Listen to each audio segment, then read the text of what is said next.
Okay, when factoring trinomials, we have a little method that seems to work better than methods I've used in the past. Okay, this is what you do. You want to find factors of the last term, that's this term, that either add or subtract to be the middle term. Now, you determine whether you want them to add or subtract by looking at this sign right here. If I've got a plus sign, then I want my factors of 10, and 10 has factors of 1 times 10 and 2 times 5.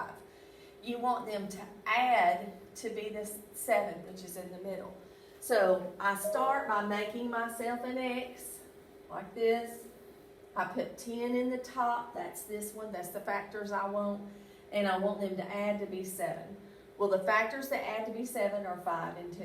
So I come over here and I write n plus 5, n plus 2. Now, if you were to check this to see if it worked, you would check it by multiplying. That would be n squared plus 2n plus 5n plus 10. And as you see, you go back to n squared plus 7n plus 10. Okay. Now come down and I do the same thing with this one. Except for with this one, instead of wanting them to add to be 7, I want them to subtract to be 7. So I write negative 30 in the top and write 7 in the denominator. There are lots of factors of 30. 1 times 30, 2 times 15, 3 times 10, 6 times 5. You want the ones that subtract to be 7, and that is 10 and 3. Now, if I were doing this without these already written, I would write up here 10, 3, and then I would ask you, okay, how am I going to get positive 7 when putting these together? Because I need negative 30, and the only way I'm going to get negative 30 is if one of these factors are negative. So 10 times 3 is 30, yes, but I want negative 30. So negative 10 times 3 is negative 30, as well as 10 times negative 3 is negative 30. But I want them to be positive 7 when I put them together. So the only way that they're going to be positive 7 when I put them together is if the 3 is negative. So 10 plus negative 3 is positive 7, but it is also negative 30. And that's how I know which one gets my negative sign.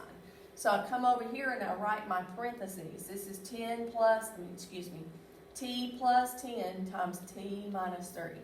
And I would check it the same way to see if it worked as I did up there. Now it does, and I'm not going to check every one of these problems for this video. Alright, same thing. I do the exact same thing. I write negative 7 up here. I put 6 down here. I want factors of 7, which subtract to be 6. That's 7 and 1. That's the only factors of 7 there are, is 1 times 7. Then I determine which one of them has to be negative for me to have a positive 6. Well, the 1 does. So I come over here and I write them in parentheses. A plus 7, A minus 1. I come down now, we're going to do this one. This is negative 56 in the top. Now when I don't have a number, remember with my variable, there's an understood 1. So I'm writing 1. What factors of 56 subtract to be 1? Well, that's 8 and 7. And in this particular instance, the 7 is negative because that's the only way I'm going to get 1. Now, let's say I had n squared minus n minus 56. Let's say that was negative there. And I come over and I write 56 and I write 1. If I do that, again, I have 8, I have 7, but instead of wanting a positive 1 this time, I want a negative 1. This is negative. That means my 8 is negative this time. And if I factor it, it's n minus 8, n plus 7. So bear in mind what that means, that negative sign, and what you need to be looking at. That's negative 56. Sorry about not writing that. Okay. All right. Same scenario. Factors of 16. 1 times 16, 4 times 4, 2 times 8. Which ones add to be 10? Well, 8 and 2. And this time there doesn't need to be a negative sign because everything's positive. 8 times 2 is positive 8, positive 2, positive 16, and they add to be positive 10. And when I factor it, I write x plus 8, x plus 2. let's come down, let's do this one. We haven't seen this scenario where we have a minus sign in the middle, but I'm gonna write positive 50 here, negative 15 here. The factors of 50, which add to be 15, are 10 and 5.